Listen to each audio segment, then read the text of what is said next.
Jadi bermimpi, kemudian mempersiapkan diri, dan ini juga mestinya nomor satu juga ya, yaitu berdoa. Di dalam form tadi kita harus mengisi dengan pengalaman kita dan juga nilai dari perkuliahan kita sebelumnya, dan juga mengisi alasan-alasan yang yang meyakinkan bagi pemberi beasiswa untuk bisa keterima. Nah, adanya suara adzan. Nah, itu. Jadi kita harus punya di HP aplikasi. Assalamualaikum warahmatullahi wabarakatuh. Waalaikumsalam warahmatullahi wabarakatuh. Ya, yang pertama langsung saja ya, ya. Oke. Mungkin bisa diperkenalkan diri dulu dari nama, terus latar belakang pendidikan dan pekerjaan sekarang. Oke, nama lengkap saya Faizatul Istiqomah, biasa dipanggil Bufa, Memfa. Kemudian saya latar belakang pendidikan dulu ketika SMP, SMA saya di pesantren, kemudian ketika S1 saya di UIN Malang, S2-nya saya di Melbourne, dan sekarang S3 sedang di UM. Kemudian saya mengajar di UIN Said Ali Rahmatullah, Tulungagung, di Fakultas Tarbiyah. Begitu? Ya, oke, baik, Mem. Untuk berikutnya, kan kuliah itu selalu menjadi titik awal ya dalam meniti karir untuk setiap orang mungkin biasanya. Nah, mungkin bisa diceritakan awal mula kenapa jenengan memilih bahasa Inggris? Iya, terima kasih.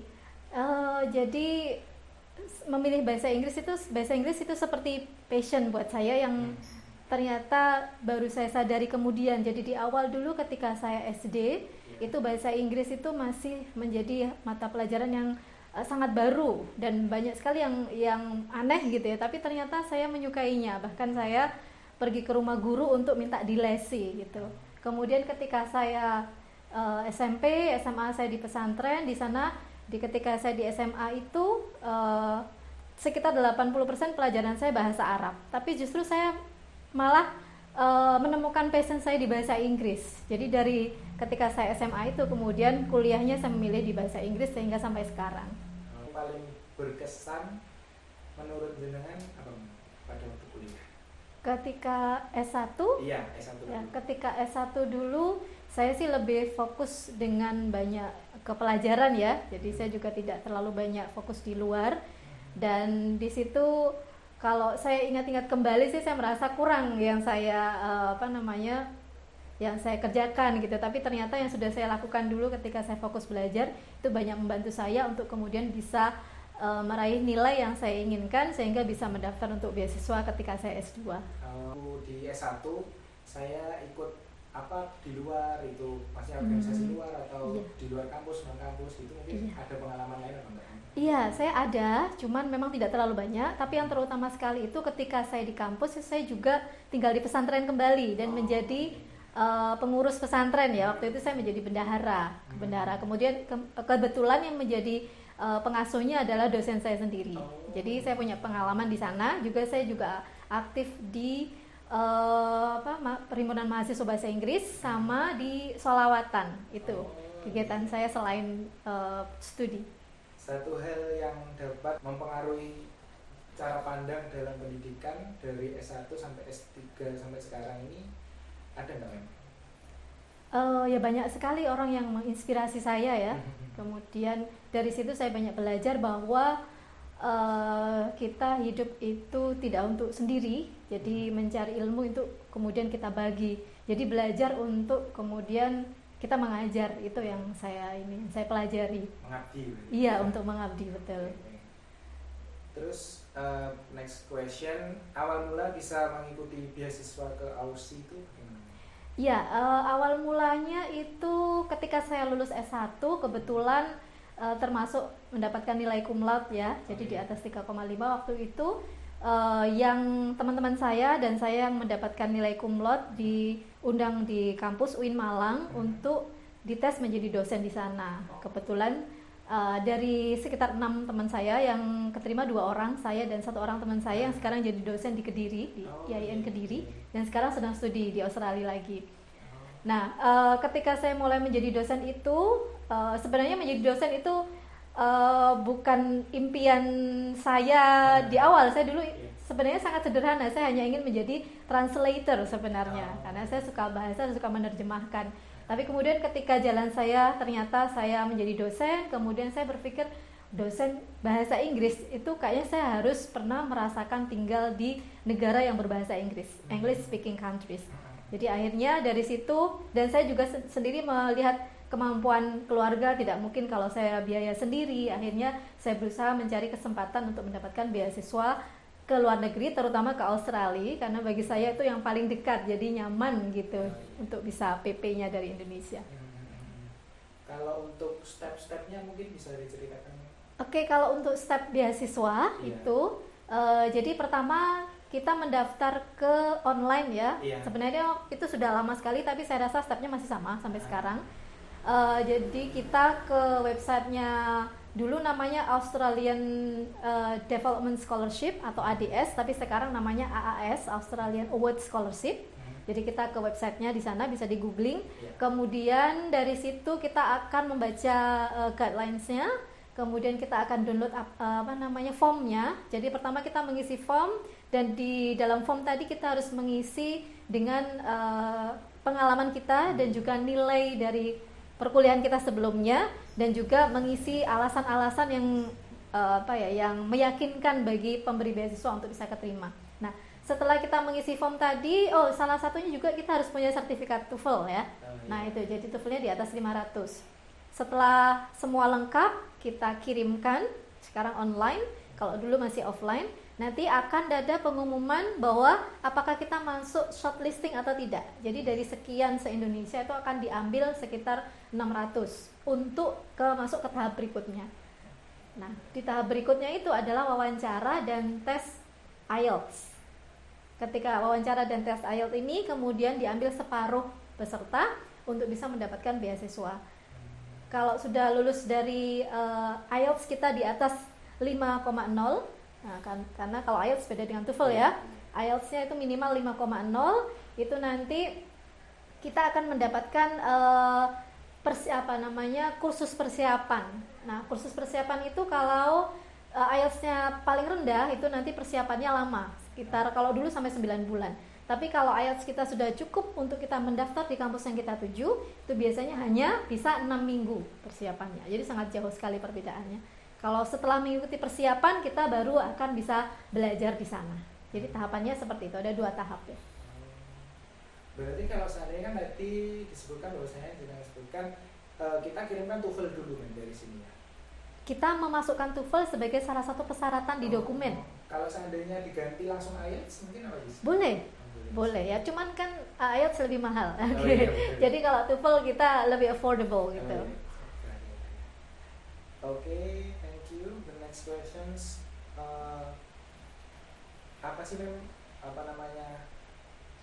gambaran kehidupan mahasiswa di Aussie itu, mulai dari kehidupan kampus maupun kehidupan sehari-hari? Pernah nggak ngalamin kayak culture shock atau mungkin bingung cara mau ibadah kemana? Kita kan sebagai umat muslim sholat harus tepat waktu dan sebagainya, itu ada nggak kira-kira? Iya, betul sekali. Culture shock yang pertama itu adalah tidak adanya suara adzan. Nah itu, jadi kita harus punya di HP aplikasi yang mengingatkan kita bahwa ini udah waktunya sholat gitu ya. Karena seperti cuaca gitu, kadang juga dari pagi sampai sore bisa jadi mendung. Terutama kan kalau musim panas itu akan siangnya lebih lama. Kalau musim dingin itu maka siangnya lebih sebentar. Jadi waktu malamnya lebih lama. Jadi kita harus punya aplikasi sendiri untuk mengingatkan. Dan selain itu yang terkait dengan ibadah juga, yaitu di mana kita sholatnya. Karena kalau di sini kita bisa dengan mudah menemukan masjid, menemukan musola, tapi kalau di sana kita harus mencari spot-spot yang memungkinkan kita untuk tidak terlalu mencolok untuk kita beribadah gitu. Dan kita akhirnya yang perempuan juga tidak selalu memakai mukena kalau kita sholat. Jadi yang penting kita berpakaian suci, kemudian kita mungkin memakai sajadah atau yang suci, kain suci, kemudian kita memakai sarung tangan, kaos kaki, dan seperti yang penting menutup gitu ya. Jadi kita bisa sholat mencari tempat yang suci. Jadi seperti itu yang kita lakukan. Kalau misalnya pas di tengah perkuliahan, kadang juga ada waktu sholat, itu kemudian kita mencari spot yang kayaknya saya akan sholat di sana gitu, atau di bawah tangga atau di mana gitu yang sekiranya. Tapi sejauh yang saya alami di sana, orang-orang sangat respect, tidak ada yang kemudian apa ya ngelihatin gitu ketika kita sholat juga enggak sih. Jadi selebihnya oke. Oh. Tapi memang di sana memang jarang masjid nih, apa mungkin jauh? Sangat jarang sekali, mungkin dalam satu kota itu ya. Jadi kalau seperti satu Tulungagung itu mungkin sama masjidnya cuma satu. Nah, kita bayangkan ada berapa desa di sana, tapi masjidnya cuma satu. Kalaupun ada musola ya mungkin kita sebut masjid. Dan oh ya selain cuma satu juga masjidnya itu tidak berbentuk masjid seperti yang kita lihat di sini. Jadi bentuknya ya rumah biasa, cuma di dalamnya itu ada yang memang izin untuk sebagai tempat ibadah gitu ya. Jadi tidak banyak sekali. Cuman memang seperti di kampus saya itu ada juga tempat ibadah namanya Religious Center. Itu di sana satu tempat ibadah tapi ada ruang-ruangan yang ada bagian tengah itu untuk gereja gitu, untuk misa, kemudian bagian pinggir ada yang untuk sholat yang brothers gitu, yang laki-laki, ada yang untuk sisters. Jadi yang sholat di sana dari berbagai negara ya. Nah itu juga ada di kampus, tapi karena tempatnya tidak selalu kita bisa ke sana, jadi ketika kita sedang di ruang kelas kita ya tidak ke sana, karena kalau terlalu lama meninggalkan kelas kan jadinya juga ketinggalan pelajaran, seperti itu. Jadi memang jauh ya dari kelas ke musola? Lumayan itu. Luas banget berarti. Sangat luas. Kalau boleh tahu dulu kuliahnya di mana? Iya, saya kebetulan kuliahnya di Monash University di Melbourne. Namanya mirip dengan gedung yang ada di Jakarta ya, Monash ya. Kalau untuk makanan sendiri di sana sulit apa? Ini juga termasuk bagiannya juga bisa bikin shock ya, karena di sana kita harus memperhatikan halal food. Karena kalau kita beli ke butcher, kita mau beli daging, kita harus pilih yang mereka menjual halal food. Jadi kita pilih yang muslim gitu biasanya. Jadi kita tidak bisa sembarangan beli makanan. Kita biasanya melihat dulu apakah di sini halal atau tidak. Terutama bagi kita yang muslim ya. Tapi kalau teman-teman yang non muslim mungkin lebih bebas dari hal itu. Tapi kalau yang muslim kita harus lebih berhati-hati lagi. Itu yang terkait dengan makanan. Tapi lebih sering kita masak sih sebenarnya, dan itu lebih safe ya, lebih ekonomis juga. Berarti kalau ke butcher memang harus minta request kayak dagingnya sapi atau gimana? Kebetulan kita biasanya bisa cek di website yang mana saja butcher yang halal. Jadi kadang kita harus naik kereta ke sana, kita naik bis ke sana. Tapi di sana semuanya halal. Jadi kita bisa pilih sendiri, dan daging itu sebenarnya lebih murah dibandingkan sayuran. Jadi kita beli seperti bayam seikat itu dengan daging sekilo tuh harganya sama. Nah itu jadi kita di sana juga lebih banyak makan daging ya. Jadi seperti ikan sama sayuran itu lebih mahal. Terus kalau untuk cuaca kan dari Indonesia tropis, terus di sana ada 4 musim, kira-kira gimana? Iya itu juga. Cuman kebetulan kalau di Melbourne itu kan tidak se-ekstrim di luar yang ada snow yang sampai minus ya. Kalau di Melbourne itu tidak, yang paling rendah mungkin di bawah 0 lah, tapi di atasnya 0 mungkin 5 atau 3 itu, tapi jarang sekali. Paling seling ya 6 atau 10 sekitar itu. Tapi itu kan bagi kita sudah sangat dingin. Nah itu jadi yang termasuk shock terkait dengan udara itu adalah kita harus mempersiapkan namanya heater, pemanas ruangan sendiri. Jadi karena ruangan kontrakan kita kan tidak selalu ada AC-nya yang bisa menghangatkan atau bisa juga mendinginkan ketika panas. Jadi kita beli heater, sampai ada teman saya itu yang heaternya tuh dia masukkan dalam selimut sampai akhirnya gosong gitu ya. Karena heater itu kurang lebih satu heater bisa jadi 2000 watt gitu ya. Jadi karena memang ya dia menghasilkan panas. Nah itu termasuk. Kemudian juga ketika kita keluar tuh kayaknya kita tidak pernah berkeringat gitu ya, walaupun udara sepanas apapun, karena memang bukan seperti di Indonesia. Jadi kemana-mana selalu pakai jaket, entah itu musim apapun gitu ya. Tapi ya kadang juga seneng juga sih gitu, jadi tidak sumul gitu. Jadi tidak mandi juga tidak terasa gitu. Iya. Tapi nggak snow ya di sana? Tidak. Jadi kalau kita ingin melihat snow kita harus ke gunung. Iya, saya sempat sekali itu namanya ke Mount Buller, dan tidak semua gunung juga ya. Jadi itu yang ada snow-nya itu di Mount Buller. Waktu itu saya sempat ke sana, tapi ya hanya beberapa jam saja gitu ya, karena jauh juga perjalanannya. Terus tadi kan sempat jangan katakan bahwasanya kontrakan ya kan ya? Iya. Di sana kan kontrak. Nah itu kita cari sendiri atau memang dari pihak beasiswa itu sudah menyiapkan apa? Sebenarnya dari tempat beasiswa itu tidak secara langsung menyiapkan, tapi kita bisa kontak pihak kampus. Ada bagian pelayanan sendiri yang menyediakan informasi tentang akomodasi gitu ya. Jadi bisa di dalam kampus, kalau di dalam kampus ya seperti asrama, kemudian bisa di luar kampus mungkin nanti diberi rekomendasi di mana-mana, atau kita bisa menghubungi agen-agen, ada agen-agennya. Seperti kalau di sini mungkin agen yang menjual rumah-rumah gitu ya, kalau di sana yang mengontrakkan. Jadi kalau yang masih single mungkin nyaman bisa di on campus ya, di dalam kampus. Tapi kalau sudah berkeluarga lebih nyaman yang di luar. Jadi kita mencari sendiri. Kemudian dari sana dan itu sangat unik sekali sih, saya sempat beberapa kali inspeksi rumah gitu, dan juga pengalaman. Jadi kalau kita menyewa rumah itu kita harus membayar semacam garansi, garansi ya, bayar uang. Jadi kalau kita menyewa sebulan itu 1.000 sekitar 10 juta ya satu bulan ya. Satu bulan itu 10 juta, maka kita ketika mengontrak di awal itu harus menyerahkan uang 2 kalinya, 20 juta gitu ya. Karena uang itu nanti akan kembali kalau kita sudah keluar. Kalau kemudian sebelum kita keluar dicek rumahnya ada yang rusak, uang itu akan dipotong. Nah, seperti itu. Jadi ada uang garansi ya, kurang lebih namanya bond. Iya. Terus untuk kurikulum atau proses belajar sendiri kan di Australia, kan jangan sudah S1 di Indonesia, kebetulan juga dosen juga waktu itu, kemudian berangkat ke Australia, pastinya kan mengalami kurikulum yang berbeda dari kedua negara ini. Mungkin ada yang perbedaan yang spesifik mungkin yang dari Iya, kalau dari kurikulum tentunya berbeda sekali, kalau terutama dalam bahasa Inggris. Mungkin saya fokus ke bahasa Inggris ya. Kalau di Indonesia itu kan bahasa Inggris sebagai foreign language, bahasa asing. Kalau di sana pembelajaran bahasa Inggris itu sebagai second language atau bahasa kedua, karena bahasa Inggris digunakan dalam kehidupan sehari-hari. Dan dari situ udah banyak sekali perbedaannya.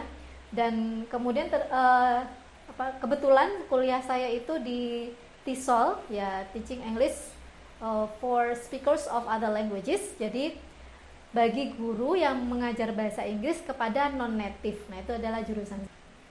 Tadi kan kita udah bahas antara budaya, terus kemudian kurikulum, terus lingkungan, cuaca, etc., ibadah terutama juga. Nah, ini kan ada khususnya sebenarnya belajar tentang educational English language di sana. Nah, untuk kurikulumnya sendiri nih, is there any something mencolok banget enggak sih perbedaannya pengajarannya mungkin di Indonesia dan di sana? Kalau terkait dengan materi mungkin ya karena menyesuaikan dengan kebutuhan mahasiswa ya, jadi memang berbeda sih. Tapi kalau terkait dengan budaya di kelas mungkin itu yang mencolok. Kalau misalnya kita di Indonesia memanggil guru itu kan atau dosen itu Pak dan Bu, kalau di sana kita biasa memanggil dengan nama. Nah itu, dan kemudian juga misalnya ada profesor yang ke kelas datang hanya memakai kaos oblong, sandal jepit, itu biasa gitu. Kalau kita di sini kan lebih harus rapi gitu ya, calon guru itu harus pakai rok bahkan seperti itu. Nah itu saya rasa itu juga yang paling mencolok sih menurut saya. Terus untuk penyesuaiannya sendiri nih, kan butuh berapa waktu dari semua itu, penyesuaiannya jadi culture shocknya itu butuh berapa lama?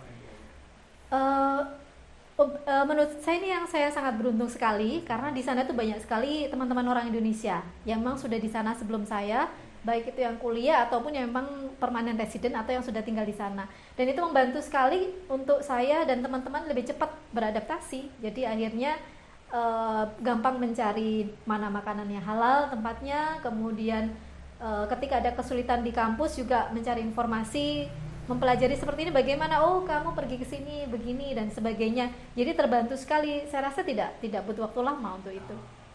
Jadi memang karena di sana banyak orang Indonesia juga.